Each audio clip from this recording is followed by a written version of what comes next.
Hey, this is the intro for the goddamn Supercast. The long goddamn Supercast, I feel like. I didn't look at how long it was, but I feel like we went on for a while. But that's okay. It was fun. Yeah. It never felt like we were pushing it. No, once again, that's the whole point of this cast, is like you and I just hanging out. Yeah. So that's what we're fucking doing. We're just like hanging out. And today, we hung out for a while because I haven't seen you in a week. Yeah, it's been a little while. And we drank some beers, and we talked about Colorado. We talked about horror movies. We talked about Comic books and the retirement home. Yeah, a little bit. And Turkish Playgirl magazine. You guys just wait till the end of this cast. Nick's got some confirmation for you. It's gonna be big. It's a good one.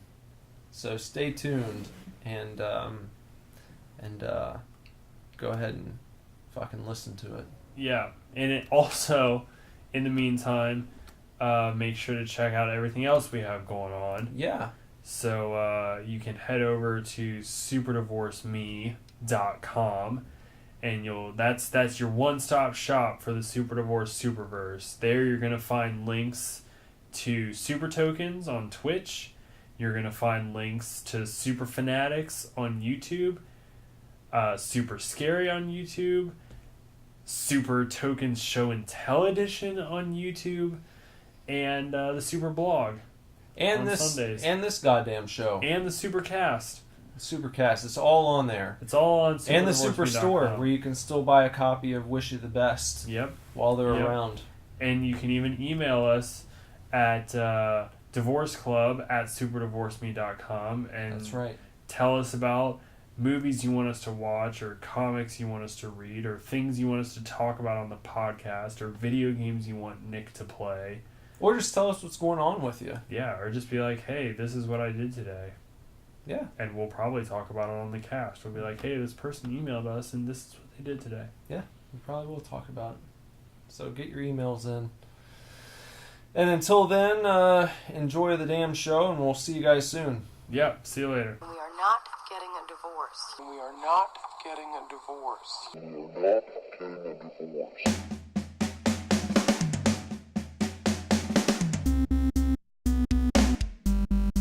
Hello! Hello. Welcome to another episode of Super Divorce Supercast. I'm Nicholas Villars, and I want to welcome you to episode 31. I'm Bender, and I want to crack open this beer. Let's crack. Yeah. Beer Me.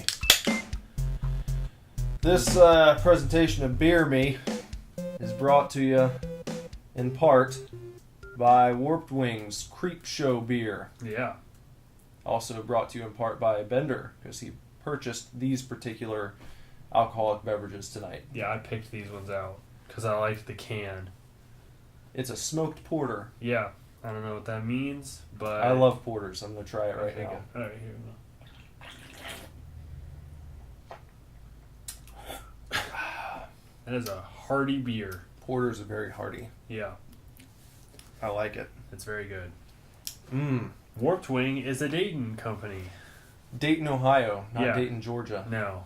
Or Daytona. No, it's not Daytona. No. Dayton, Ohio, which we are very close to. And this beer, being from Dayton, makes it even better to drink because we're supporting local business. Exactly. We're being good boys. Look, when you're just two boys and you're supporting local business And doing a podcast. and doing a podcast, then you're being good boys. So why don't you be a good boy or a good girl and go out and find a local brewer and pick yourself up a local brewed beer. Yeah. I really enjoy like giving business to smaller shops or stores or things of that nature, ones where I can go in and the people working are the people that own it. Yeah. I don't necessarily like go out of my way to do it. I'm just saying if I happen across something, it gives me a good feeling to go in. for example, I mean, we both shop there, but Nostalgia Inc., our comic shop, Yeah. It's on my way to work, but it's a tad out of the way for you. Yeah, I don't really do much else out in that direction. Right. So, but the only two guys that work there they own the place, and it's small and it's kind of hidden away from the road. yeah. But it's a great shop. The first time that Jess went with me to Nostalgia, we're like driving around the back, you go down that little hill, and she's like, "Where are we going?" It's like, "We're going to the comic book store." It's kind of hidden back here, Yeah. down a little nook where you never see it from the road. Ever. So you can't. It's literally impossible. So if you're listening to this and you're looking for a good comic shop in the Westchester Mason area. Mason, yeah, go see the folks at Nostalgia Inc. I'm actually thinking about jumping back in and giving them my pull file. Oh my goodness. I haven't had a pull file since Mavericks demolished Fucked it over. Yeah, my entire list. God, they fucked up. Yeah. Because I was going there. Let me tell the story. I had a pull file. If you're not familiar with this, it's comic speak for your list of comics that you will have a shop pull out for you. When the new shipment comes in, they find your comics that have come out that are on your list, and they put them usually behind the counter in a file for you, like in a long box, or sometimes they'll have little folders or cubbies, things. Anyway, I had been keeping a pull file, like a subscription, with Mavericks from the time I was in high school up until maybe just a year and a half ago, I would say. And they knew that I was the type of guy who might go months without coming to pick up my stuff, but when I did, I'd come in and I'd just get everything. Yeah. And it was not uncommon for me to go in and just drop $150 to $200. So one time, the last time that I had this quantity of stuff built up in my pull file, I went in and I'm guessing I would have spent over $300. Yeah. And so I walked in, I'm like, "Hey, Nick Villares, I'm here to grab my stuff out of my file." And it was like a new guy, and scurries behind the counter and starts looking and comes back. "I can't find it." And then they go get the guy who I did know who worked there, and when he walked in, he took one look at me, and I knew immediately what was going on. Yeah. And he's like, "Oh man, we just put all your stuff out yesterday. We didn't think you were coming in for it." And I was like, "I've been coming here for years, and you know that I go a long time without picking up stuff. Why?" "Well, we didn't know, and we had to put it back in." I was like, "All right, yeah, fine." It's like, "If you want, we can try and find it all and get it back together for you." I was like, "No, don't worry about it." Yeah. I'm So not usually. shitty. I don't like getting shitty with people, but that pissed me off. Yeah. Well, especially after you hold something for that amount of time, and then like the guy that is just kind of like, "Oh well, we just put it back." Yeah. Like that's what makes it shittier and makes it you're justified in getting shitty with him, because it's like that's like I don't know. I can't even think of a good example. But just imagine committing years of your life to something that involves other people, and then those other people make a decision that alters this thing you've committed years of your life to. And it was a pain in the ass tracking down everything that they put back. I'm sure. Because it had been probably like, I would say 3 or 4 months. Like I said, there was over $300 worth of stuff I was prepared to go in and just clear out. Right. Because that's how I did it. You know? At the time, too, you probably would have had a lot of bi-weekly comics on there, because you were reading a lot more of the big two. Yeah. Like Marvel and DC, and a lot of their stuff can be bi-weekly, which is a pain in the ass. And there were like 3 or 4 Deadpool comics going on at that time. Yeah, there were. Were you still reading Green Lantern? Yeah. Green Lantern, I had a Spider-Man. Spider-Man. Was probably in the Superior area at that point, right? Yeah, I think so. It might have been like 2 years ago now. It's been a while, but yeah. But still, That was a bummer. yeah, that's a pain. That's what, and what did you end up even saving? You caught up on Spider-Man. Yeah, well, you know what? It kind of worked out because I knew I needed to clear out my reading list. Yeah. Because there was no way I was keeping up with all the stuff I was pulling. Right. So it worked out in that sense, but still, I would rather have come to it on my own than just having all my shit put out and then I have to track down 4 months worth of Spider-Man comics and, that was probably the biggest one because those were coming out weekly for a while. Not even bi-weekly. I think you're right. I think sometime during Superior, they had like a second series or something that was coming out weekly, or you had a Spider book coming out weekly. Mm-hmm. I'm pretty sure Superior Spider-Man was bi-weekly. I think it was, which is the biggest pain. I don't know. I mean, I'm glad that I have that whole set, but I only made it, like 16 books into the next Spider-Man series before I was like, I'm done with this. Just like walking up to my pool file and having like 10 Spider books on there. Yeah. And I'm just like, what is this? Why? Well, I only do Amazing now. Right. I do the one Spider-Man just because still they've got a lot of different Spider books going on, even after Spider-Verse. But anyway, if you like to hear us talk about comics, you should watch our Super Fanatics. I feel bad because we always kind of gravitate towards comics on the cast, but it just feels like we try to keep Super Fanatics on the shorter side. Much like Super Scary, we keep it to about a 15-minute time limit, and we just have a lot to say. We can talk a lot about comics. But yeah, we can talk more about this beer real quick. Yeah. Bender noticed that the alcohol volume is interesting on this one. Oh yeah, it's 6.66% alcohol by volume, which is pretty fucking sweet. It is a Halloween beer, by the way. I hope they legitimately calculate that it is 6.66%. I hope so. I feel like they would go through the time and effort, because being an independent brewery, and a smaller brewery at that, more of a local flair. I hope that they took the time to calculate the alcohol content like that. Well, for their sake, I hope they did as well, because if not, then it's false advertising. Yeah.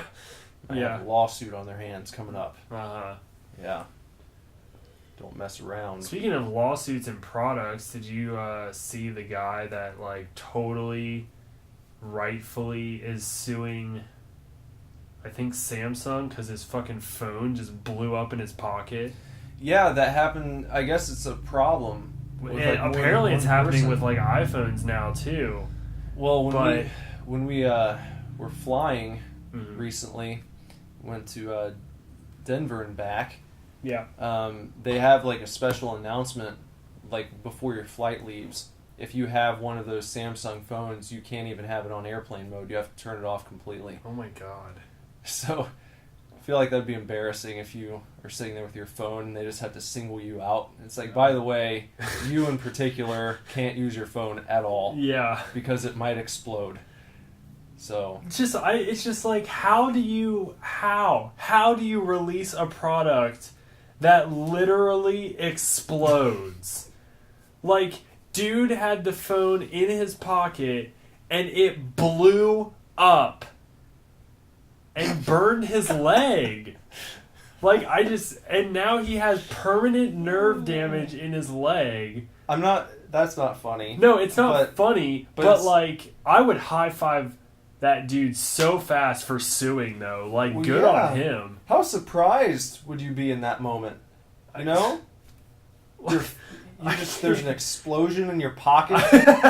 And it's not a boner? Like, It's just your leg exploding. You've got nerve damage for the rest of your life. just like baffled. Literally just baffled. You know, it's a lot like, I mean, it's not the same because it's causing people physical harm, but it's just, I feel like it can be kind of a trend nowadays, and it's very heavy in like the gaming industry, but like when Batman Arkham Knight came out on PC, it was literally unplayable. Oh yeah. Because the company that finished up the coding just like didn't make their deadline and was like, fucking release it anyways. And nobody could play it. You couldn't play Batman on PC for like 6 months. Yeah, it was a long time. It was a long time. Why? Why is it a trend now to release products? Essentially, I feel like companies are releasing products into the wild for beta testing, and then like shit happens and they like recall or they like make a 0.2 version. Yeah.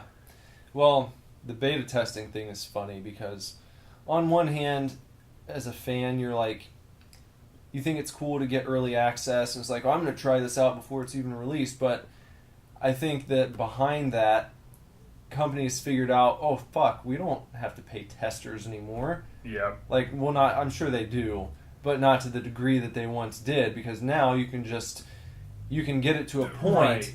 and then let the public play test it And find the find rest of the glitches. bugs. Yeah. And you can fix that because you're getting a crash report or whatever for Right. every problem that comes up.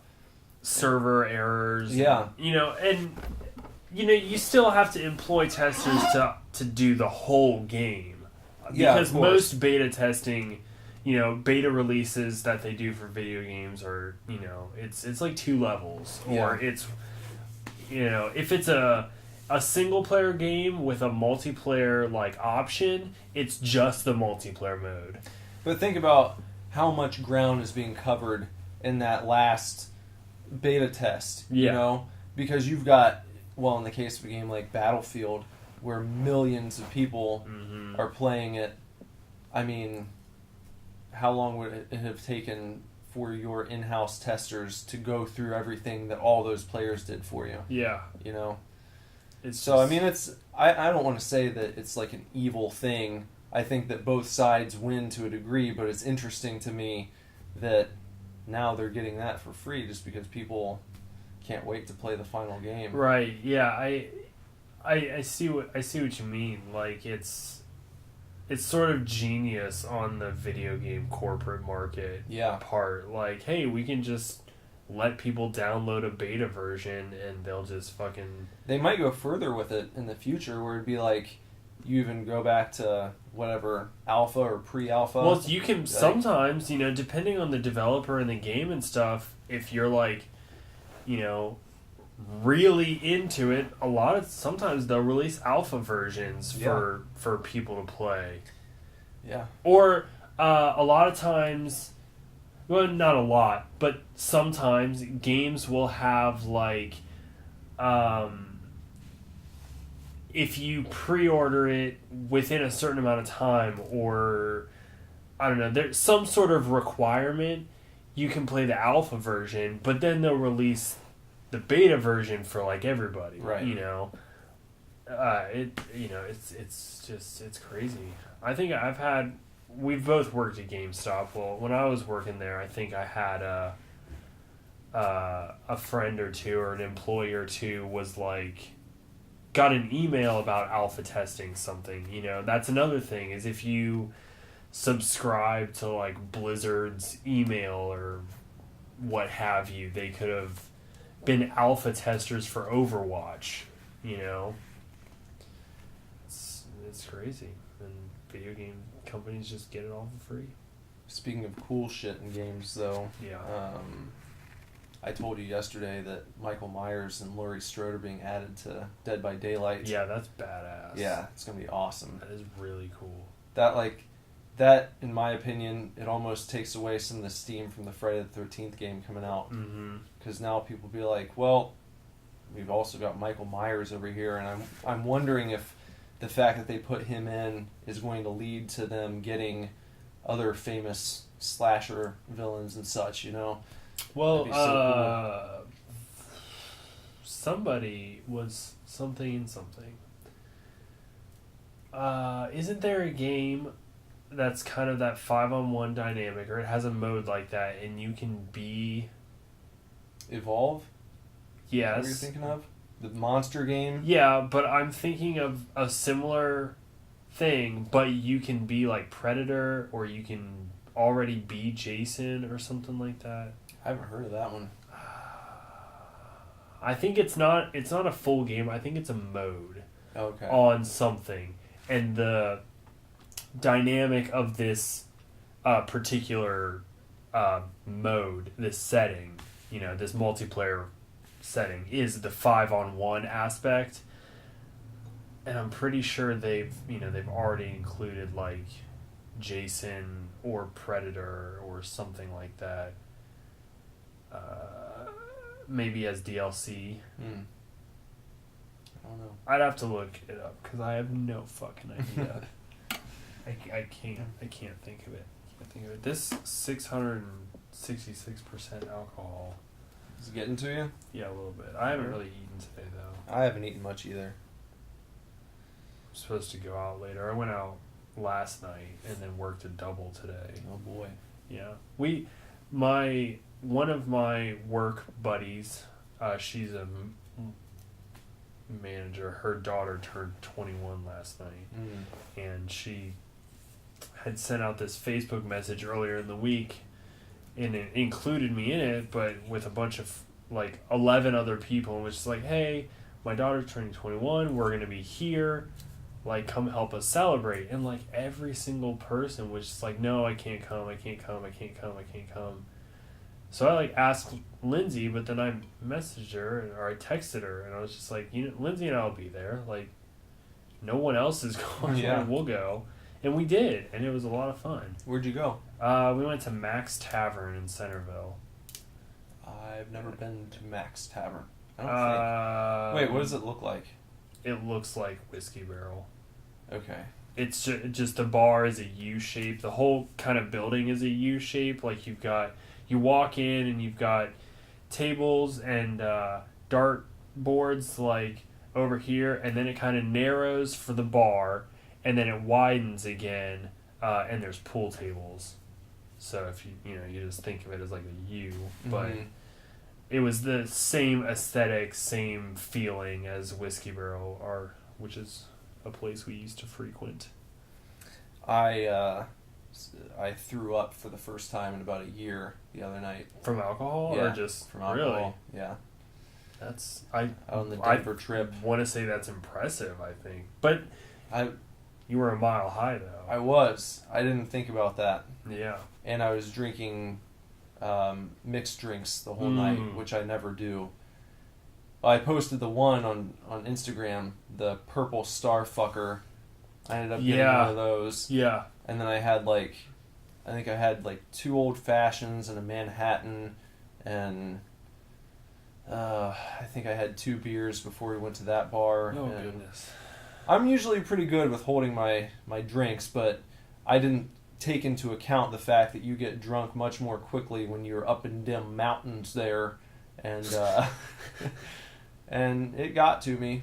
And back at the hotel, I was just standing, feeling great 1 minute, and then the next, I was just looking at Jess, and I was like, oh. She's like, you gonna throw up? I was like, yes. And then I just walked in the bathroom, and immediately, Oh my God. I can't imagine. And the last time that I threw up was when we were on our trip last year in Iceland. So it was almost like a year to the day. Really? Yeah. Oh yeah, because you went to Iceland for your anniversary. Yeah. That's crazy. And I threw up because I got drunk on all the shit that we didn't drink while we were on our trip in Iceland. And the last night there, after Jess had gone to bed, I was just staying up playing. I was playing through Metal Gear Peace Walker, on my Vita at that point, and I was like, I'm just gonna finish this shit. And it was like 2 bottles. Well, you couldn't take it with you, right? No, you can't. You couldn't Yeah. take it. So I was like, I don't want it to go to waste. So I drank like 2 bottles of this blackberry wine, Oh my god. and then a few beers, and Sounds terrible. oh god, honestly. it was so bad. And the next day we had to fly back, and the picture of it came up on my feed just today, actually. Really? It was 1 year ago today that it happened, where we were flying back, and it was a picture of me just hunched over my bag in the airport because I had the worst hangover And of all Facebook's time. like, we cherish your Yeah. memories. Remember this? This was fun. Yeah. So yeah, but it was a good trip to Colorado. Yeah, Had yeah. fun. You're officially back. The first podcast back from Yeah, Colorado. it is. Yeah, Because last week's podcast was a past cast a that past cast. that happened to be recorded for the future, and when you were listening to it, it was talking about the present. Yeah, It was crazy. it's trippy. Total mind fuck. Yeah. But we are back together after your Colorado trip. Yes, and it's actually October now It is really legitimately October. because we talked about that on the show last week. Mm-hmm. Before last It was really October, yeah. Yeah. Mind fuck. All over. Mind fucks for everyone. Bender sent me on my way to Colorado with 3 horror movies, Yes. and my wife and I watched all of them while we were out that way. I just want to say, and I mentioned this to you already once, but I want our audience to know that I really patted myself on the back for the selection I gave you. Yeah. Because I felt like it really was a very good spectrum Oh, it was. of horror. Absolutely. Because you had 3 like totally different movies. Why don't you tell everyone what you sent me with, Bender? Well, so I sent off good old Nick here with Clown, which was produced by Eli Roth, As Above, So Below, and The Collector. 3 movies that all 3 of which I enjoy very much, and I think you did too. I did. I will admit that after watching The Collector, I had a markedly increased level of difficulty when it came to sleeping Really? in the place that we were, Oh, yeah. because it was this very, very large, I don't want to call it a cabin. It wasn't really a cabin. A very nice house, though, up in the mountains with a few neighbors nearby, but it wasn't like you're in the suburbs with someone right next door, you know. But it was one of those homes where it's very, very modern, very posh looking, like windows everywhere, Yeah. and a deck that wrapped around the entire house. You know, Okay. there's a hot tub out there. Did you have floor to ceiling windows? No, not all the way, because the ceiling was kind of like, the ceiling was a cathedral ceiling almost. Oh, really? It was like one of those homes where you walk in and like the entire floor is open, Right. basically. Right. And you Very have like modern. a living room on the left, a living room in the right hand corner, and the Uh-huh. kitchen. And it's like all just wide Laid open. out for you. Yeah, and then a staircase leading up to the top. And anyway, it was awesome. You know, I think that actually while we were there, we looked up how much the home's value was on some website. You're sitting around shooting the shit and start thinking of stuff. Hey, I wonder how much this house costs. You know, and we looked it up, and I think it was like $850,000 or something. That so. doesn't seem that bad for what you're describing. I honestly thought it was going to be at least $1 or $2 million. Yeah. But still, much more money that I have to spend on a home myself. Right. But yeah, anyway, amazing view. It's like you're up in the middle of Skyrim or something, Uh-huh. you know? And after we watched The Collector, though, you know, heading to bed, you're like turning the lights off, going upstairs, and I'm like looking out at this through all the windows. You can see out on the deck, and I was just waiting. Yeah. Really, I was like, okay, just fucking come on, let's just get it over with. There's someone out there right now, just creeping around. Just show yourself and come on in and do the home invasion, and let's get the torture over with. And because I'm not skilled in hand-to-hand combat. No. And I did not have a firearm with me. So I'm just thinking to myself, if someone breaks in here, I'm fucked. My wife and I are fucked. The only chance we would have is if we heard glass break when we were in the bedroom because the door locked. It was like, if we're up in the bedroom and I hear glass break in the middle of the night, I can call the cops immediately. I'm guessing it's going to take them at least 10 minutes to get here. Yeah. So if I can survive for that long, then maybe I'll stand a chance to survive the night. And I always have in mind, I try and think about what I would do if that happened. And my first thought, and I think that anyone out there listening right now, if someone breaks into your home, if you're not skilled in hand-to-hand combat, you're not confident in your firearms ability, or you don't have one, shut your bedroom door and immediately either push your biggest piece of furniture, like a dresser, or your bed in front of the door. Yeah, just like... And block it. Yeah. And then the only way someone's getting in is if it's like actually a monster. This is going to... Then you're just fucked completely. Then they won't even care if the police show up. Yeah. But if it's a person who's just looking like fuck shit up, if you can block that door, then I feel like you stand a good chance of waiting it out until the cops show up. So that's what I thought about during the night. Yeah. And of course, you probably are familiar with like house sounds, at night, and the wind blows and there's like creaking, and you hear like just what sounds like floors creaking.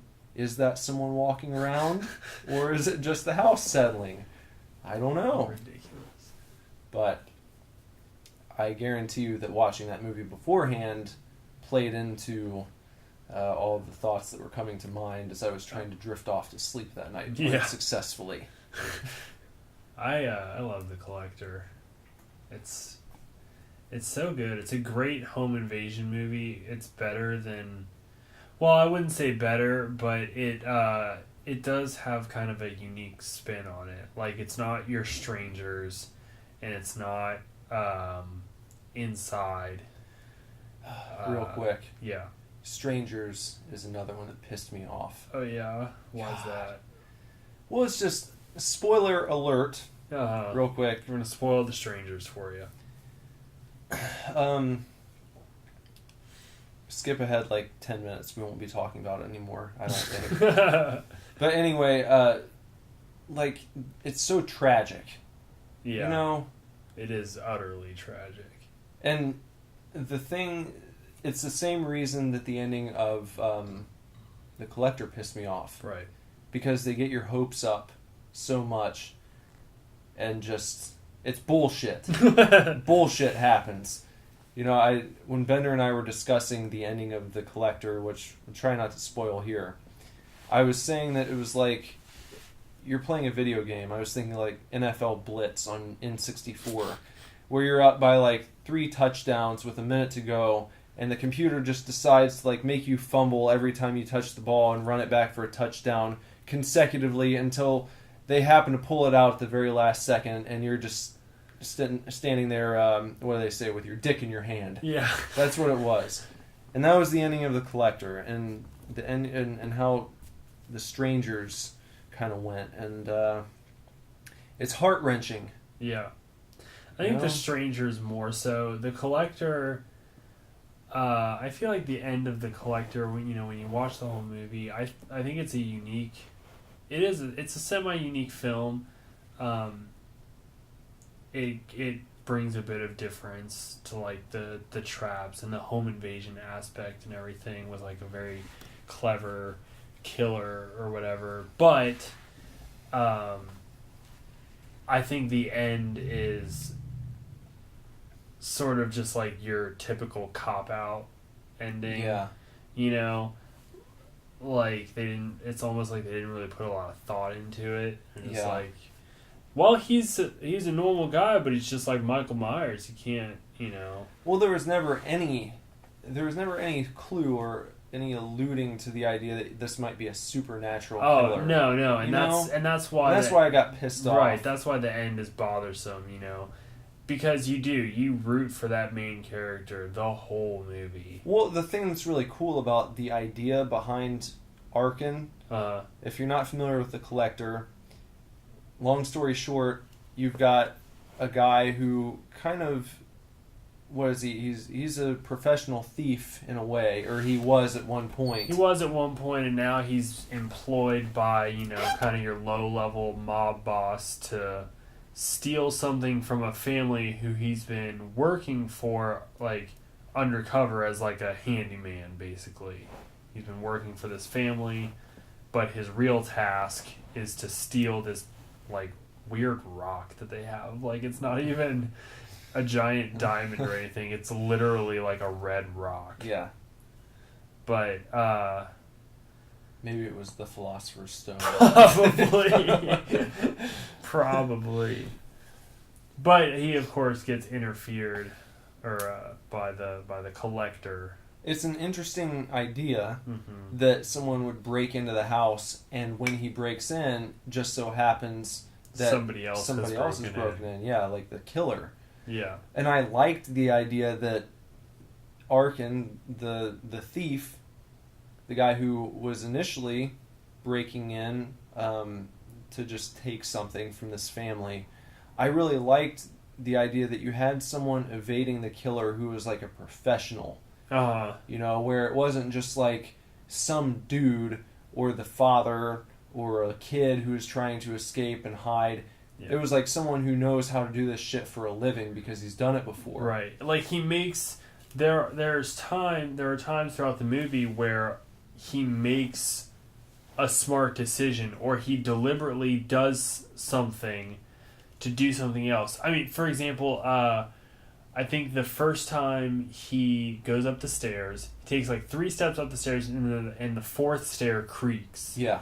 And he goes the rest of the way up. Well, later, when he's alerted that there's someone in the house is when he hears the stair creak. And so he kind of like rushes around, you know, to avoid whoever it is that's walking around.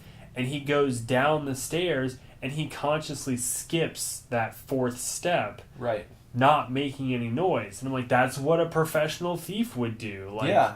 You would never step on that stair again because you know it's going to squeak. It was cool. He avoids so many traps. Yeah. Because he knows what to look for. Mm-hmm. And he doesn't do the typical shit that people in horror movies do where you're sitting there in the audience and you're like, oh, God damn it. Yeah. You know, he's doing everything right.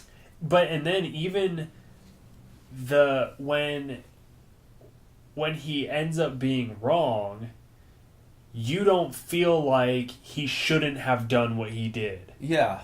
Like when he tries to pick up the phone and make the call, but there's the pin in it, and he punctures his eardrum. Yeah. You're just like, yeah, I would have picked up that phone, but I probably would have punctured my eardrum too. Or when he tries to pull the boards off the window and the razor blades come down on his fingers. Yeah. Like, and all of that stuff is like, yes, I would have done that, and I would have been just as fucked. Mm-hmm. Yeah. It's really good. Such really, a good movie. Really good movie. Just, the ending pissed me off. Yeah, the ending is weak compared to the rest of the film, but it's definitely worth watching, I think. I honestly, when I started watching it, in my mind, I thought that Arkin was going to be the killer. Mm. I thought he was there, like, scoping it out to, like, set it up for himself. But yeah. Another interesting part of the film is that you have this thief, this bad guy character that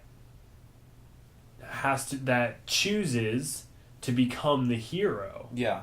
And chooses to help these people that are being tortured by this maniac that is broken in as well on the same night, you know. Mm-hmm.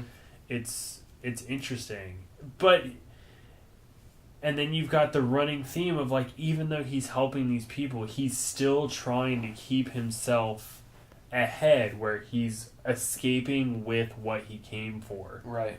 To sell, to steal from this family, to give to this mob boss, to pay them off, to save his wife and daughter. So he's still a decent guy, in my opinion.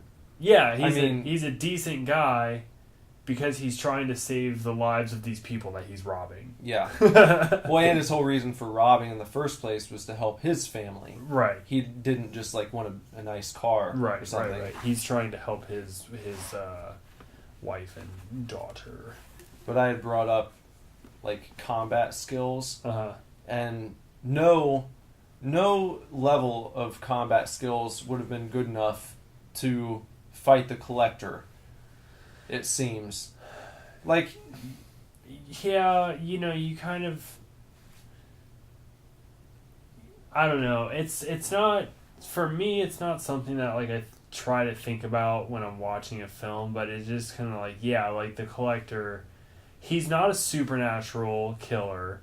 He's not Michael Myers who can't die. He's not Jason Voorhees who's like gigantic, you know. He's like a sort of scrawny dude, like comparatively, but there's just like no point in fighting him because he just wins. yeah, You know, it kind of carries over into the collection too, the sequel. Like, there's a knife fight in that, and he just dominates it because he's the fucking Collector and he knows how to use a knife better than literally anyone. yeah. I just hate the overpowered nature of someone who's not an expressly supernatural killer. Right. You know? But for all the, you know, the downsides to the character, like he's like overpowered because he's not supernatural. He's just a guy, but he can still like throw people around, you know. Well, yeah. I still love that killer though. Mm-hmm. Like in the pantheon of movie killers, and we know there's been plenty of them. The Collector is up there for me. Like, probably top 5, I would say, of favorite slasher characters, specifically. Well, I was talking to you right after when all these thoughts were fresh on my mind, and I said it kind of reminded me of wrestling a little bit. Yeah. And the way that, you know, and that's why I still have hope, because I think one day you'll get it.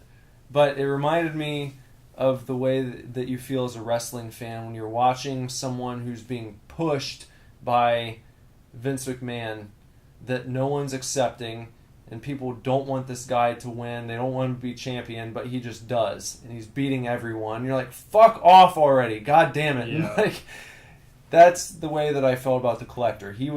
The Collector was Roman Reigns to me, where he's getting his push whether you like it or not, and I'm resentful because I wanted Arkin to be the champion, and now I'm butthurt about it. But I beat Dead Rising 2 while I was out in Colorado. That seems crazy to me. Like, I thought that game was longer. The cool thing about it is like the time limit on missions. So it really caps at a certain amount of time. Uh-huh. You can only play it for, I don't know, I think it was like, it varies a little bit, but I think that it maxes out around like 14 or 15 hours, something like that. I don't know if I played it quite that long to get through it, but yeah, it was, I mean, Jess was working convention and I was just in the hotel, so that's like all I did when we were there for those first few days, and yeah, I had a lot of fun with it. It was really cool. And then I jumped right into number 3, mm-hmm. and then I saw that there's Dead Rising 4 coming out in December. Really? Yeah. Huh. So, I had no idea. Yeah. I haven't seen an announcement about that or anything. I haven't either. Nothing. I didn't even know. Like, I was looking Wait, maybe. Is Frank coming back? I don't know. 4? I haven't seen anything besides. Actually, it was just earlier today. I was looking up like what was coming out the rest of this year, and I saw Dead Rising 4 in December, and I haven't like seen any trailers or anything for it. So I'll have to look it up though. Yeah, Rise of the Tomb Raider comes out next week. Oh yeah, you've been looking forward to that. Yeah, for a long time. I'm probably about 3/4 of the way through BioShock Infinite. Mm-hmm. I've been replaying that one ever since I got it on PS4. Does it look much better than you remember it? I honestly, no, not particularly. It's just a little polished. Yeah. But that little polish, it goes a long way. Like, you don't feel like you're playing a PS3 game on a PS4. You feel like you're just playing a PS4 game. Well, I mean, in the BioShock games, I feel like have a pretty distinct style anyways. So all they had to do was sort of polish everything here and there, and it doesn't make any difference. Like, they could have put BioShock on PS4. Well, I had that. Well, I don't want to say exact same thing happened, but it was similar where I got Dead Rising 2 on the Xbox One. And because when Jess got me my Xbox One for Christmas last year, Dead Rising 3 was one of the games that she bought for me. And I waited all this time to start playing it because I had never played Part 2. And so we were out when we first got to Colorado. We went to Target to get food and whatnot for the week. And I started looking around in their games section. And I was like, oh shit, they put Dead Rising 2 out on Xbox One. I'll pick that up and play it while we're here, and then I can start on 3. And I did, and I started on 2. And when I was playing it, it was like, hey, this game still looks pretty good, But then I started Part 3, and it's like, oh, okay, yeah, that was the difference between this gen and last gen. Right. But that's cool, It shows that even games that look like they came out on the Xbox 360 or PS3 still look pretty decent. Yeah, they for do. the most they part. Really do. I mean, especially BioShock Infinite. Like, I'm just kind of like, it's just a good looking game. I mean, and I do like it a lot. I mean, anything that I've played, I even fucking Resident Evil, the Resident Evil HD remake, basically the GameCube version, and it's in HD, and you can tell that like it's shitty, you can tell that it's made for GameCube and that like the character design is kind of bad or whatever, but just the HD quality of it, at certain times when you're just running around the mansion just by yourself and you have control of the character, it looks like a PS4 game. I mean, it's crazy what they're able to do by just sort of like upping the ante. I mean, a Halo Anniversary is a great example. For as much shit as people gave the GameCube, usually Nintendo consoles in general as being behind the curve a little bit, when I look back on that generation of consoles, I don't think that there was a better looking game than Resident Evil 4 on Xbox or PS2. Like, no, that game... GameCube had the best graphics, period. But no one ever mentioned that, Everyone always talked about how good the graphics were on Xbox and PS2. Way better on GameCube. I just don't think that Nintendo got the same support from third-party publishers that, that Microsoft and Sony got with their systems. Right. But I always my go-to example is Metroid Prime on the GameCube. Like, that, oh my God, that game was so good. I still have that I've never played. It's amazing. I got the collection on the trilogy. Mm-hmm. I used to have that too. Yeah. It's Metroid Prime is one of my favorite games. Like, and I'm not a big fan of the original Metroids because they're like side-scrolling and very difficult. They're very difficult, so I'm not a fan of those. But I remember playing Metroid Prime as a kid, and just like when there's explosions, it'll reflect in her visor and her eye. You can see her eyes in the reflection. When you look up in the sky on certain planets, there's raindrops on your visor. And it was, I think, for me, personally, it was the first time in a game where there was that level of detail. If a creature blows up like close to you, there was like green splatter on your screen, you know, and the game is in first person.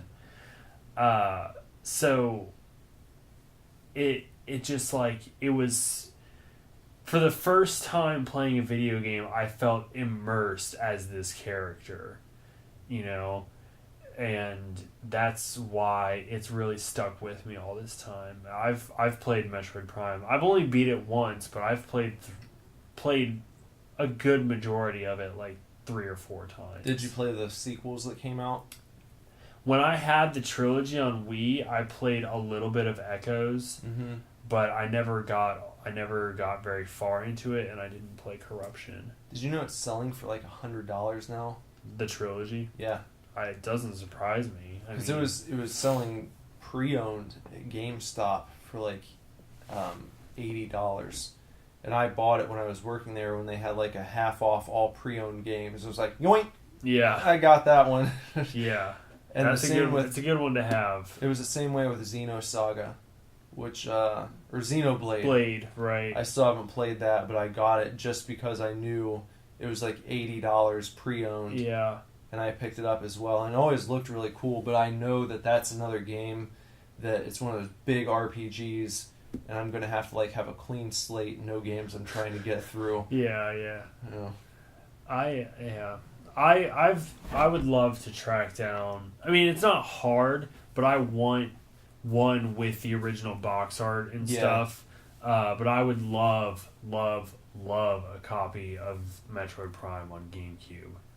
I mean, that's top 3 games for me, for sure. The controls were like to a T, were precise.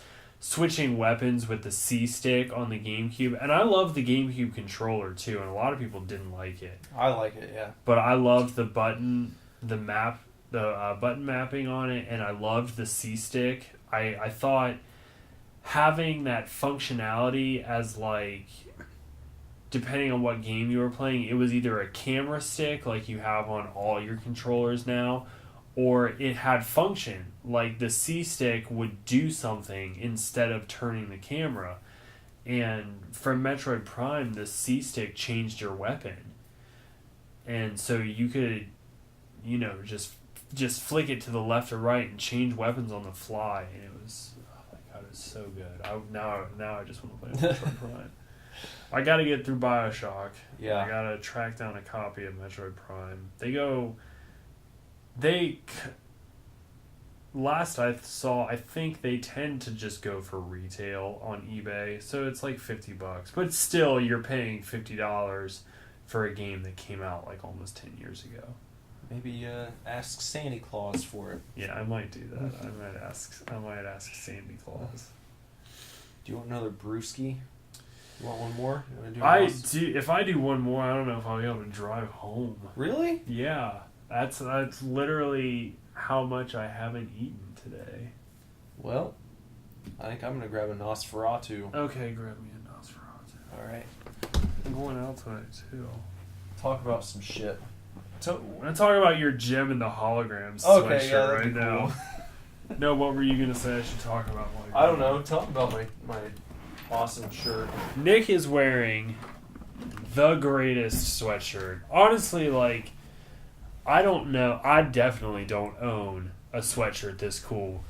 But just picture, if you will, a Christmas green sweater. Not a hoodie. I'm talking crew neck, right? But on the front of it is the most wonderful lineup of the 80s Gem and the Holograms band from the cartoon. And just this Christmas green hoodie with the band in front of it. There's a Christmas tree on it too. I didn't even notice that It's before. not a hoodie. No, yeah, I made sure to say crew neck. Okay. Because that makes it way better. Like, hoodies are a thing of the past, you know? It's all about the crew necks now. Which is funny because crew necks are a thing of the past.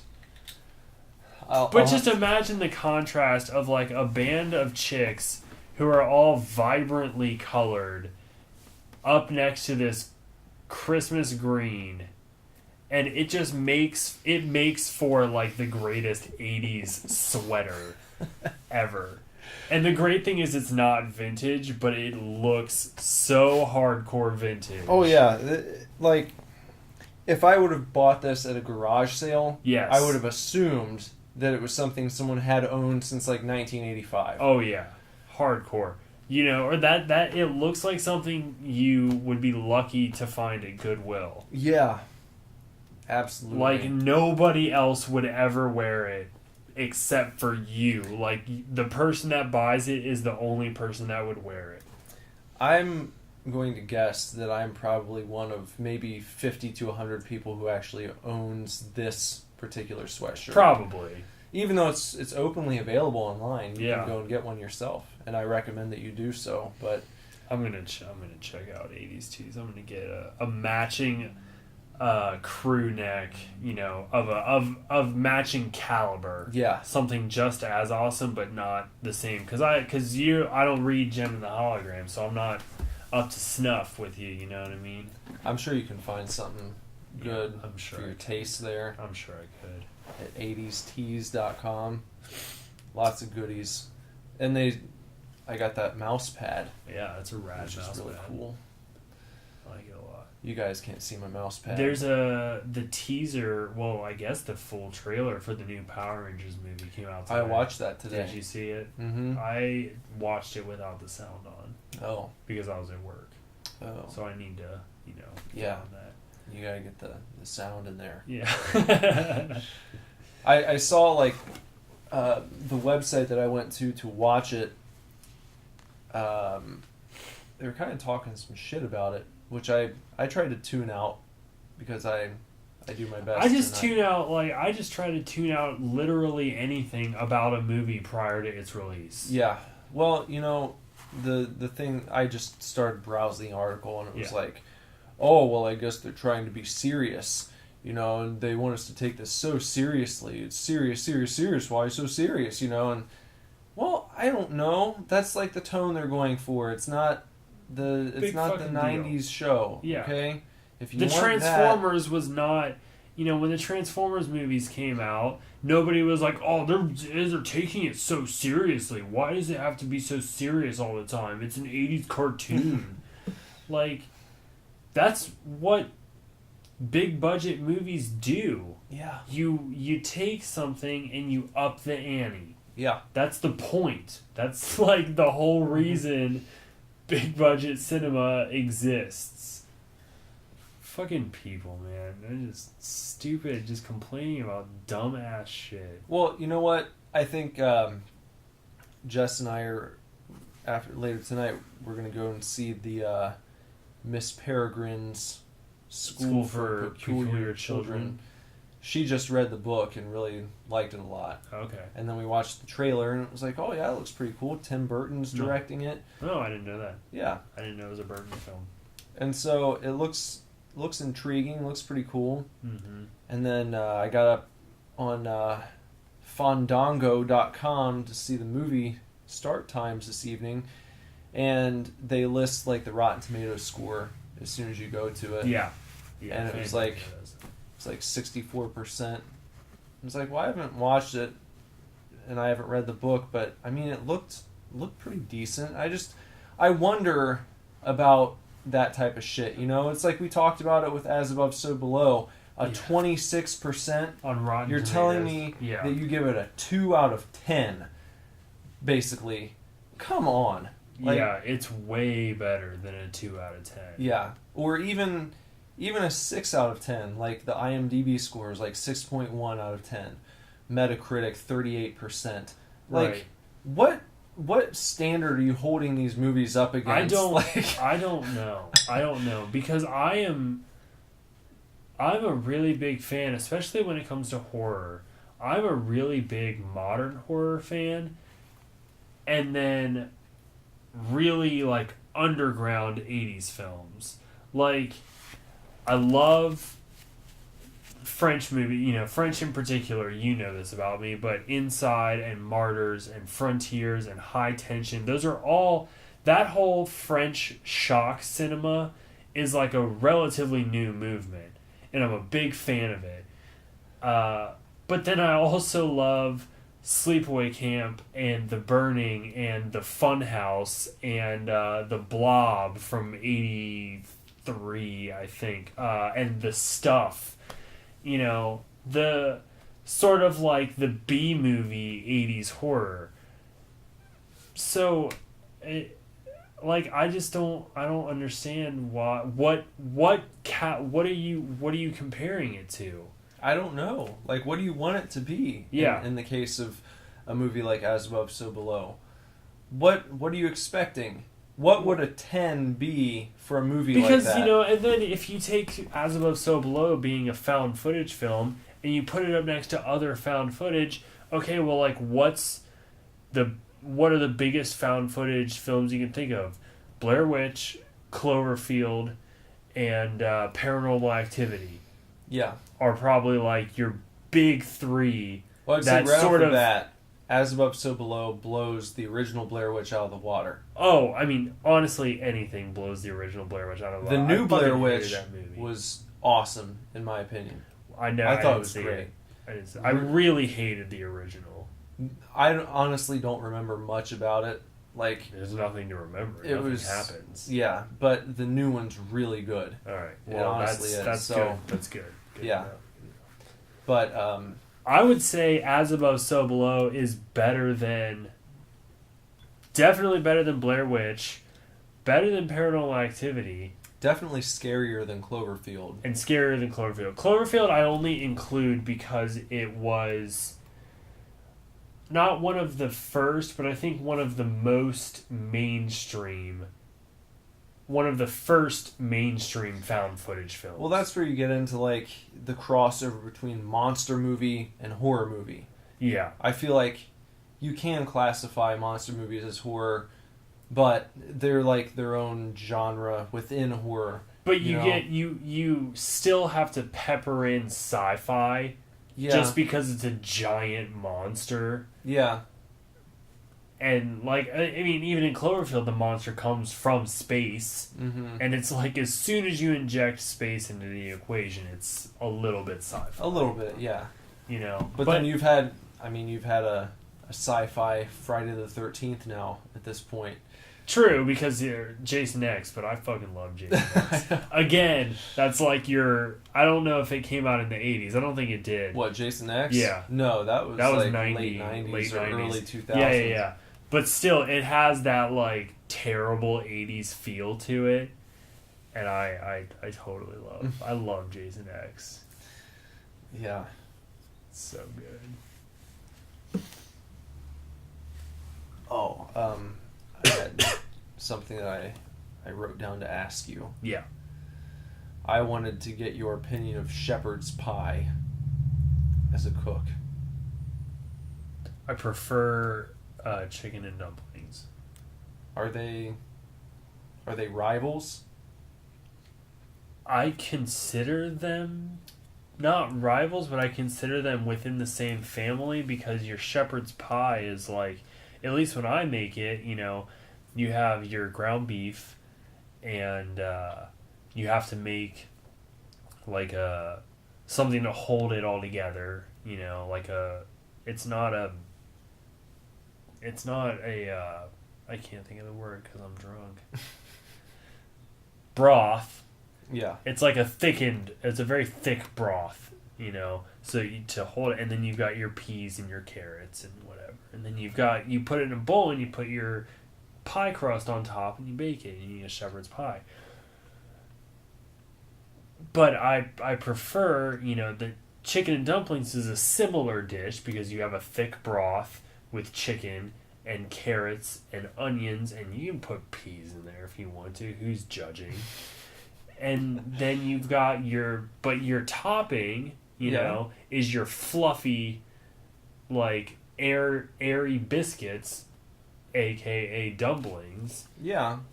And you sort of you know, But it's not a pie. No, it's not a pie, but it's like I prefer if I'm gonna have something that's like hearty and like stick to your bones, as my mom would say. I would prefer to eat chicken and dumplings versus a shepherd's pie. What if I've never heard of anyone doing this, making a pie with the filling of chicken and dumplings, a chicken and dumplings pie. Well, like chicken pot pie, but just but with that's dumplings. With dumplings, yeah. You got chicken pot pie, but I've never heard of chicken and dumplings being added in there. I don't know. We could do it. I could do it. Probably. You just make shepherd's pie with chicken and dumplings. That sounds really good. Yeah, probably. Even though I don't eat chicken, but no, I know you don't. I don't know. That makes me want to eat But chicken. I like, the dumplings I like though, because there's like two kinds of dumplings. There's the shitty ass dumplings. What are the shitty ass dumplings? The shitty ass dumplings are the ones that come in Campbell's chicken and dumpling soup. I don't think I've ever had Campbell's chicken and dumplings. Okay, well they have it. It's a thing. Okay. And the dumplings in there are like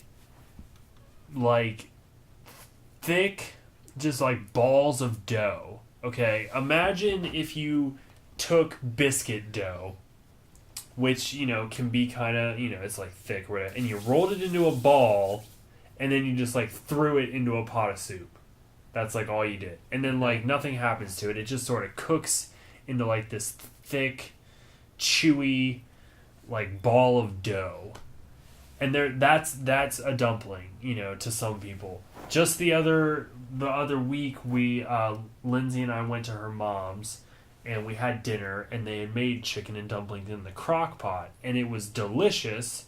But that was the kind of dumpling. It was like this thick, in the soup. That's what I kind of dumpling. imagine. Okay, that was like what my grandma made, I think. Okay, well, I'm talking that a chicken and dumpling where you make your filling, basically your chicken and your thickened broth and your peas and your carrots and whatever, and then you take biscuit dough or a dumpling dough and you sort of ice cream scoop it on top, and they bake up and become very fluffy, almost like a crust.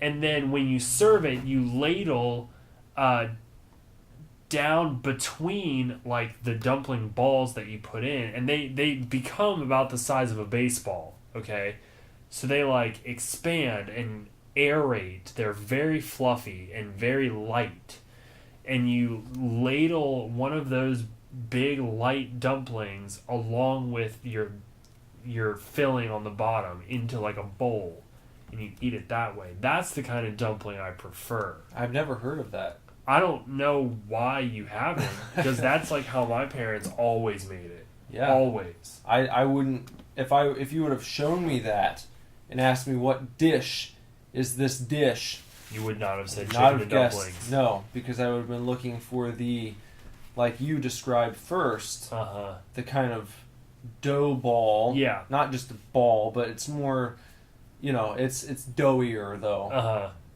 Mixed in with the very thick, soupy broth and the chicken and whatever else you decide to throw in there. Right. No. When I picture dumpling, I picture a very light biscuit. Like I'm talking like, think of a Pillsbury Grand's biscuit. Yeah. But as if it had been pumped full of air. And See, was I think light. that's the difference there is when I hear dumpling, I think of something extremely dense as opposed to something airy and light. No, I prefer airy. That's the and light. stick to your bones food that I imagine. But you get this airy light dumpling that you cut with your fork, or your spoon, and then you scoop that viscous liquid, at the bottom of it, and you make it extra thick, and you scoop that into it with a nice big hunk of chicken, and you eat it all together.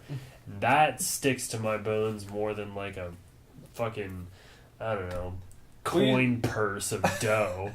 Well, you said that the dumplings at Lindsay's parents were good. They were good. I'm not like trying to, say that I won't eat. You're not saying that your dumplings are the only dumplings. No. I'm saying I prefer. But the other dumplings can still be good. Yes, absolutely. Because I love chicken and dumplings. It sounds like what you're describing could be good as well. It's just not what I've ever had. It's not what I would consider chicken and dumplings. I've never had it that way before. Exactly. So, have you ever made either of those? I am terrible at making dumplings. Have you ever made your citizens at the retirement home a shepherd's pie? I have. You previously. Yeah, I have made shepherd's pie. Will Esther eat the shepherd's pie? I don't know. It's been quite a long time since I made it. We did recently, within the last couple weeks, get personal casserole dishes. They're like oval bowls, and they're about an inch and a half deep or something. And we've served like the new cook. There's a new cook at work, and she has previous experience, but she worked at Bob Evans. But so she has done like a skillet type deal where she's baked like diced potatoes, and then you put those in the bowl first, and then you top it with like vegetables and cheese, and you do kind of like a country skillet. But so we use those casserole dishes for that, and but shepherd's pie is another option. However, we don't have like I would have to make a pie crust from scratch to be able to do it, and it's just, while it's a nice meal, it's such a pain in the ass, and I feel bad for the dishwasher, because the dishwasher then has to individually scrub upwards of 60, casserole dishes of pie crust that has been baked onto it and everything. Would you do me a favor? Yeah. Will you make your citizens, you make the folks at the home, a chicken and dumplings pie sometime in November to celebrate the season? Yeah, I could probably. It sounds like a really good thing to have on a cold day. Get some puff pastry up in there. I imagine that you're probably going to do turkey for Thanksgiving. Yeah, we have a banquet. So, but maybe leading up to or a few days after, do a pie filled with chicken and dumplings. And I think that you will win the hearts and minds of every person in that place. Except for Esther. You think she still order a hamburger? No. Probably. Today I had a completely different person, Julia. Again, let's establish not her real name. But Julia ordered salmon. I made salmon for lunch. Oh. And it was delicious. I love making salmon. Because we get it in fresh. So I have to cut the skin off of it and everything. You do the whole thing. Yeah, I do the whole shebang. It's really. Do you allow yourself a bite or two? Hell yeah, I ate salmon today. I love salmon. So I had like 3 pieces of it. All right. But this Julia ordered salmon. All she wanted was a piece of salmon instead of the, what did I have with it? Mashed potatoes and peas and mixed vegetables, cauliflower, carrots, broccoli, mixed vegetables. Just wanted a piece of salmon, so I gave her a piece of salmon on a plate, and I had like an orange teriyaki sauce that went on top of it. Was that optional? Was it like in a ramekin? It wasn't in a ramekin. I ladled it right on top. Okay. But I mean, they could have not had it. Had they not wanted it. Send it out, and like, not even like 2 minutes later, the server comes back in and goes, "Well, Julia says, this looks like salmon, but she doesn't like salmon. So she wants the country fried steak. It's like, you motherfucking just ordered salmon just to look at it and go, yep, that's salmon, but I don't eat salmon. So first she wanted just salmon. A piece. Just like a piece of of salmon on a plate. So all I did was take this like big, like 8-inch diameter plate and slap a fillet of salmon in the middle of the plate, and then I topped it with a little bit of my orange teriyaki and some parsley, like boom, Emerald Lagasse style. Like, send it out. She takes one look at it and goes, that looks like salmon, but I don't eat salmon. So she sent it back and wants country fried steak instead. And you made the country fried steak. Well, I mean, it was already made. It was, okay. You know, because I serve like lunch lady style. Yeah. So it's not like it was a big deal, but it was just like she... Well, that's a slap in the face again, isn't it? Less a slap in the face because she ordered it and then says, well, I don't like salmon. But I'm like, okay, why'd you order it if you don't like it? If you don't... It's less of a slap in the face than ordering something, eating it and not liking it, and ordering a hamburger or something, or you know, Esther sometimes will look at something, and if she feels like it doesn't look appealing, she'll order a hamburger. That's a bit of a slap in the face too, but I don't know why. I just thought I was less hurt and more just like mystified at the fact that Julia was just like, yeah, that's salmon. I don't like salmon. Like, are you fucking kidding me? Really? Well, you are dealing with people who are losing their minds, so I guess... Not all of them. Well, maybe that's a sign. I guess. Did you alert the physicians afterwards? afterwards? You know, you're partially right. I mean, you like, yeah, every one of them is losing their minds, but some, I don't know, more than others. I don't know. Oh. There's one lady, Martha, who just she's fully independent. So it means that like you literally can't constrain her whatsoever. I serve dinner from 4:30 to 6, but she can just like come down whenever she wants to. Or lunch is from 11:30 to 1, but she can just like mosey on in whenever she wants to. She could come in at 1:15. You can't tell her, hey, lunch is over at 1 o'clock. You have to go down, because she's fully independent, so she doesn't have to do anything, basically. However, she chooses to wait in the lobby 5 feet from the dining room door. She waits and waits and waits until like the meal is over, and then she moseys on in and is like, well, what can I have? What's left? Can I have blah, blah, blah? She did it today. Today, I told the server, she was like, well, so-and-so, Martha, hasn't come in yet. And I looked at the clock, and it was 5:55. And I was just like, she has 5 fucking minutes. 5 minutes. She was sitting in the lobby. I was like, she has 5 minutes to come in here. If she does, all I have left is zucchini and squash and a piece of chicken. That's it. Like, I ran out of noodles. I ran out of what was the other entree? Crab Alfredo. It's like, I ran out of all that stuff. She has chicken and vegetable, and if she's not in here in 5 minutes, she gets a fucking ham sandwich.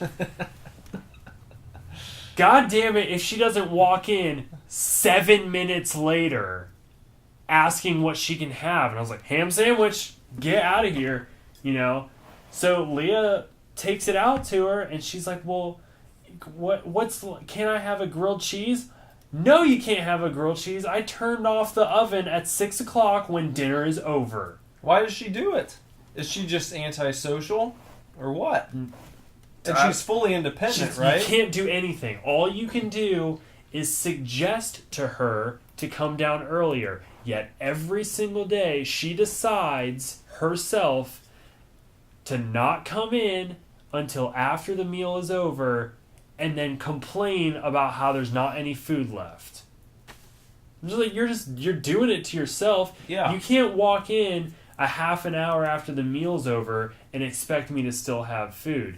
Because either, number one, it's gone because everybody else ate it, or two, I've stored it away, I'm going to use it for something else, and you can't have it because it's fucking cold. So she just ends up eating like deli sandwiches like every day for every meal because she just refuses, for whatever reason, to come down during mealtime. Well, I guess I'm that's just doing it to herself. She knows full well what time meals are. You want to pay thousands of dollars to stay at your retirement home and only eat ham sandwiches. Ham sandwiches. That's on you, man. Sure. Yep. Fine. Whatever. It doesn't piss me off as much as it used to. Obviously, it used to a lot because I'm just like, God damn it, Martha. But she just comes in and then gets all butthurt, and you just go, well. Does she have a love interest I don't that's think so. keeping her No. behind? Or? No, she constantly lies about being in therapy. Oh. And it's like, we wouldn't schedule therapy during mealtime, and it wouldn't last for an hour and a half. We always hear about all the hooking up that happens at retirement homes, and I don't hear about. Well, okay, I've heard a couple things. are there any here like and big there. movers? Who are the popular kids at the retirement home, so to speak? Like Is there a folks clique? wise? Yeah, like I if don't it was high know. school, do you have like a few at the top who everyone's trying to hook up with, be it man or woman? Oh God, I don't know about that. There used to be a lady who I think had multiple partners. Was kind of a player, but Okay. I have no idea about any of that. I guess if there had to be a popular clique, it would be what did we call her last week? Marjorie and her table. Maybe are the popular clique. So Esther's not with the in crowd? No, she's not the in crowd because she's mean to everybody. Like she's mean to some of the residents. Well, you too. can't do that in your retirement You home. can't just be mean. These people are about to die. You don't have time to have, You would think, right? Just Yeah. like, You think you'd want to enjoy your last days, kind of. I don't know. I'm sure Esther enjoys something. There's got to be something she enjoys. She played checkers. No, I've never seen her play anything. Bingo. Do they have bingo? Yeah, she plays bingo all the time. There was one time, maybe a year or so ago, good old Esther was sitting out in the lobby with a lot of the other residents, and they were playing Hangman, and she just did not understand what was going on. She didn't know the game? She didn't. She didn't know what was going on, didn't understand what you do. No it's matter not that what. hard. You start playing in first grade. I know. But no matter what anybody said, she was just no, this is terrible. I don't understand. What are we playing? Why are we doing this? What are we talking the concierge was hosting the game, and she's trying to talk to other residents to get them to guess letters. Yeah. And the whole time Esther is just talking over all of them what is this? What are we playing? Why? I don't understand, and then Julie so and so would be all you have to do is guess letters, and she'd be letters for what? What are we guessing? I don't understand what we're guessing. Why are we guessing letters? We have to figure out the word. What are words? Why is it? What is this? What is this? What is this on the board? Why is this here? What are we playing? I don't understand. Like, just like on and on and on and on about how she just like didn't get it. No matter what anybody said to her, she was just like, no, I hate this game. Oh, God. She's so mean. It's so bad. Man. I don't. Every time I go out there, though, she's really nice to me. But I think it's because I'm a dude. Well, at least you have that going for you. Yeah. It's weird. She's particularly mean to females. Like, especially the female servers. Yeah. Like, they typically have a lot of problems with her. But as soon as a man puts her food down, she's pretty... Well, it's probably that thing where it's like... She'll complain to me. Yeah. But within a couple sentences, she'll be like, no, it's okay. Like, I'm just being a bitch. She said that to me one time. I'm just being bitchy. Yeah, you are. Well, she probably sees the younger females and thinks, look at these... They're not younger, though. They're, like, in their 40s. Well, I mean, they're younger to to her, but they're, like, her son's age, you know. No, well, she might still be having thoughts like, look at you with your life ahead of you. Fucking bitch. And then... Stupid bitches. Look at me here and I don't even know how to play Hangman anymore. I you guess. know? I don't know. I just want to talk to these God love her. hunks back in the kitchen. I just hope that heaven exists and she gets in. Well, even though she's a bitch. it's good of you to not exact mental revenge on her. Yeah, I mean they're all dying. Yeah. I just once again I just feel like I'm allowed to complain, but Well, yeah, you can I complain. mean I don't of course. want like terrible things to happen. You don't want to them all her. to go to hell. No, I just wanted her to move out of the facility. Yeah. That's all I care about. Without dying. Exactly. Go to Otterbein. Right. Yeah. Go literally anywhere else. Just stop bothering me. Otterbein, if you're not in this area, Otterbein is another big local retirement home. It's like a retirement town. Yeah, it is. You It's can drive. Really odd. There's a well-known road around this area called 741. If you drive down a certain section of 741, it's like you're passing through Otterbein, which is a fucking retirement town, basically. So, yeah, good for sightseeing. Come on out. I have to excuse myself, ladies and gentlemen. I'll be right back. Nick, you can talk about whatever. Bender will be right back. We're going to talk about Otterbein for a minute. Now, I've never been there. Okay. Not in an official capacity. I've never parked my car in the Otterbein lot and opened my door and stepped foot down onto the Otterbein pavement. I've never done that. I've driven through there. I've stopped at the Otterbein what do you call it? Crosswalk. It's called a crosswalk. I've stopped the Otterbein crosswalk. I've waited for the Otterbein residents to cross this. It's a highway. 741 is a highway. I wait for them to cross.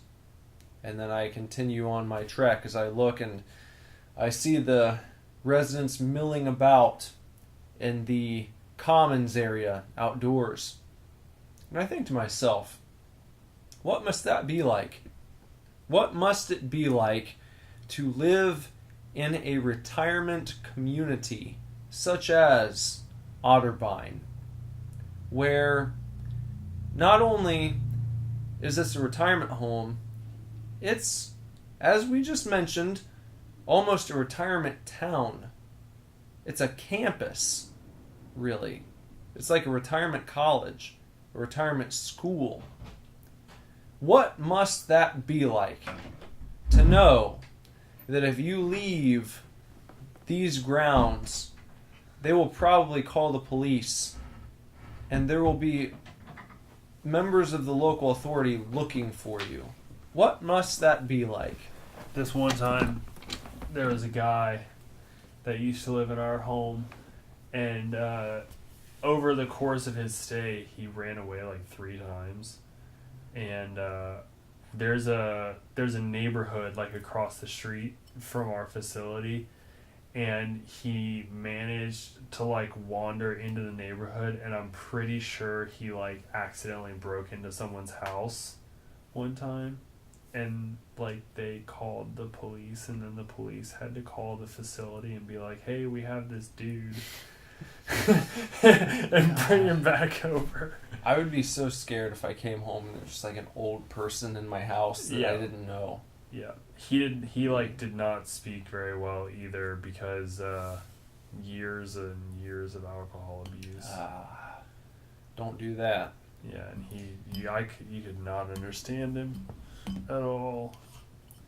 Well, if we keep going too long, you won't understand us either. So yeah, for real. we're drinking. We moved on. We're drinking Great Lakes Brewing Company Nosferatu Imperial Red Ale. By the way, Beer Me Part 2. yeah, Beer Me Part 2. This is good too. Yeah. It's very drinkable. Mm-hmm. Mm-hmm. I love the porters, but this one, the porters, you want to have maybe 1 or 2 at a time. They're very heavy beers usually. Yeah. I like the old Fezziwig porter that comes in the Sam Adams winter sampler. I had Sam Adams Oktoberfest last night. Oh, did you? I thought of you. Oh, thank you. Yeah. That's my favorite. I saw when we were at the bar. Yeah. Lindsay wanted a vodka cranberry, so I got her one of those, and then I was like, well, what am I going to drink? And I was like, I don't want to drink PBR. And they had Oktoberfest on tap, and I actually had 2 of them, and I thought about you both times. I appreciate that. Yeah. It's very sweet of you. Thanks Thanks for keeping me in mind. Yeah, always. That is my favorite beer. The Sam Adams Oktoberfest can't be topped. I love that one. But this Nosferatu from Great Lakes is really good. Yeah. We've had 2 winners tonight. In my opinion, they were both good. So we'll see. We already have what we're going to do next week. We eyed them. We scoped them out down at the convenience store. Mm-hmm. The shady ass convenience store. Speaking of the convenience store, real quick before we leave. Yeah. I know what you're going to say. I know you know. Not last podcast, but the podcast prior, when we had our big convenience store discussion, we were talking about magazines. And we happened to talk about a certain magazine at our convenience store, and I said that the person on the cover looked like a young boy. Well, guess what magazine was at the convenience store today, and guess what Nick thought about the gentleman on the cover? It looked like a young boy. He looks like a young boy. I was trying to defend the convenience store last time without having seen the magazine. And I was like, well, of course, it's got to be an adult. Yeah. You know. It's Playgirl, isn't it? It's a Playgirl magazine. I don't know. The actual cover, like the title. The title is cut off his head. Yeah. Yeah. So I don't know which magazine it was. That's where I was basing my opinion off. I was like, if it's Playgirl, they're not going to put a child on the front. That's like a hard. That's a good. Well, it's an upstanding magazine. Yeah. You know, for the content. But this, I don't know if it was Playgirl. I mean, maybe, but part of the title was cut off. The majority of it was cut off, so I don't know what it was. Yeah. But it looked like not a 7-year-old. No. But he looked 16. He looked 16, 15 or 16 years old. Yeah. Like on the cover of this like nudie magazine. In boxers. Yeah. Not boxer briefs and not briefs, but like boxers. On like no posing. Shirt and like a peach fuzz mustache. Yeah. And it looks young. He looks young, doesn't he? He looks very young. It was very uncomfortable. It's really uncomfortable. And it's like, the only magazine they have in that entire place. Yes, that's the weird thing about it. And they've got an amazing beer selection. So good.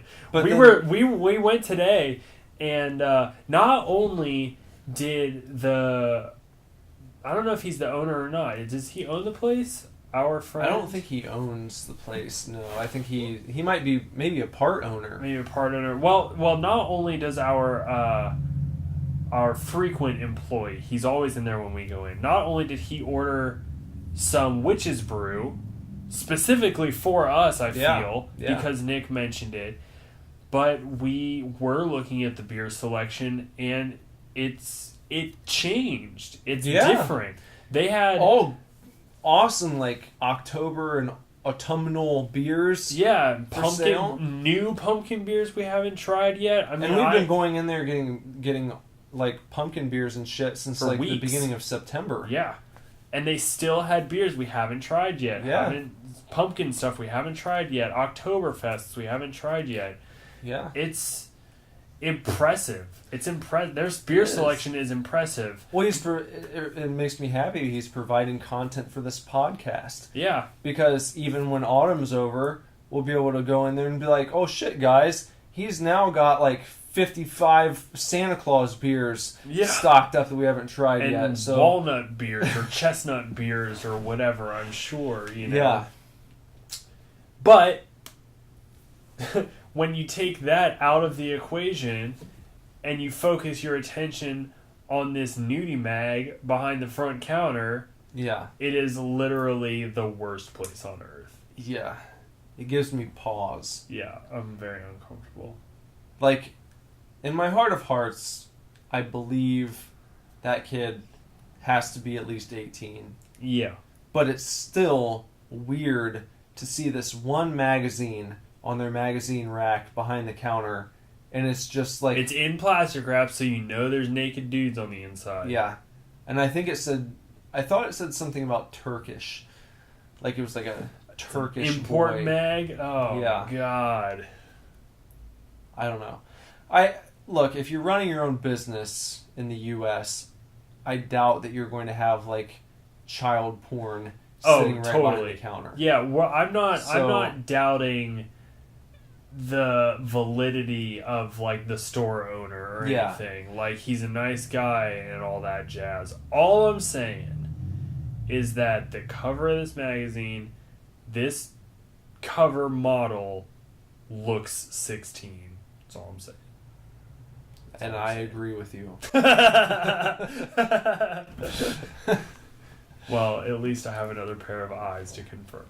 Maybe we can keep we'll come back to it every week and see if it's still there. Yeah, that's a new tradition. When we go to get beer, we'll check to see if the Turkish playgirl is there. Yeah, and if it's gone, we know that someone out there, someone here in Lebanon, saw this Turkish boy who's probably 18. Yeah, I'll probably give him 18. that. Probably 18. But looks like at least 15 or 16 years old. And somebody took one look and went, I'd hit that, and bought that magazine. Give me that magazine. Yep. I don't care about your fine beer selection. I just want this Turkish Playgirl mag. Yeah, well, I hope it's there as long as we continue going. Yeah, me too. That will speak volumes to the community. Yeah, no perverts. Yeah. All right. Well, good times. We'll see you guys next week as we roll on, and we'll be back with a brand new beer or two to talk about at the very least. Yeah. Yeah. We'll see you guys later. All right. See ya.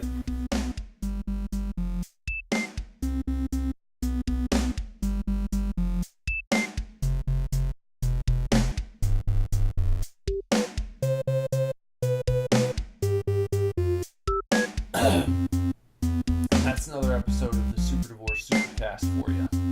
Good episode, probably. Great episode. It's a good episode back. You know, like I said, throughout the cast and the intro, I haven't seen you in a week or so. Yeah. So it's nice to be back. I always love being back to work. Yeah, me too. It's a good feeling. It is. is.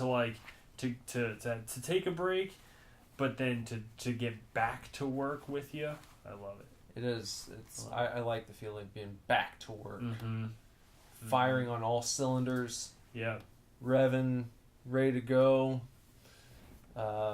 New beers. We got I don't think we mentioned it, but there's new episodes of Super Scary and Super Tokens out that came out this past weekend.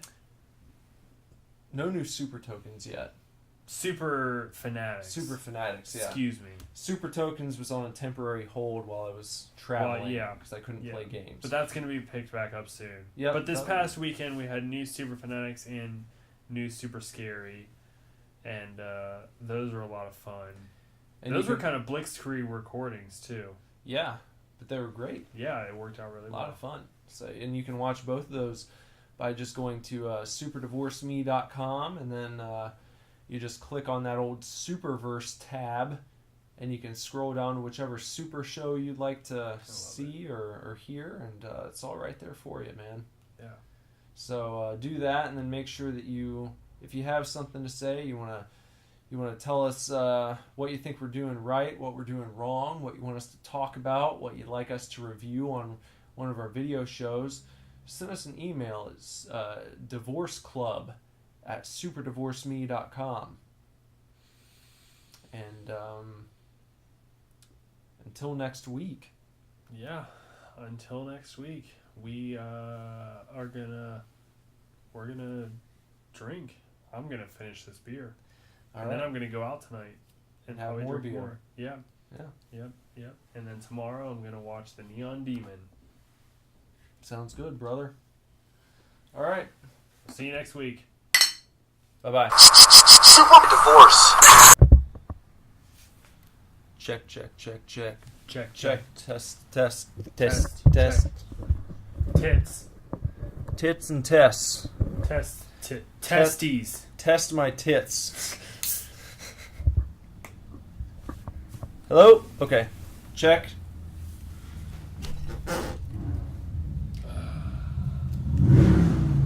No. Yeah, don't want that. Stinking festival going on today. Yeah. Bunch of rapscallions out there. Uh-huh.